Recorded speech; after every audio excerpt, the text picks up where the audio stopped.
تقوی کے لفظی معنی بچنا اللہ کی نافرمانی سے، بچنا اللہ کی ناراضگی سے، کہ آدمی پھونک پھونک کر قدم رکھے، کہیں میں اللہ کی کسی حد سے تجاوز نہ کر جاؤں، اللہ کی قائم کردہ کسی حد کو پھلانگ نہ جاؤں۔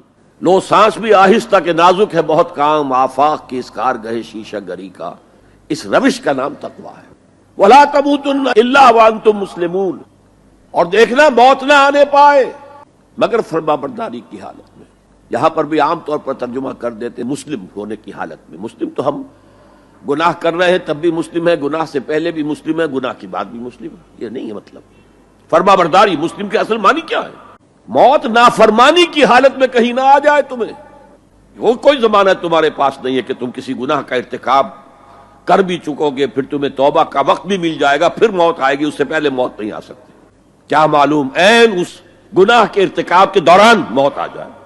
اچھا، اب اگر آپ نے طے کر لیا نہیں مروں گا مگر حالت فرما برداری میں، تو اس کی ایک ہی شکل ہے، کوئی لمحہ بھی نافرمانی میں بسر نہ ہو، مبادا اسی لمحے موت آ جائے۔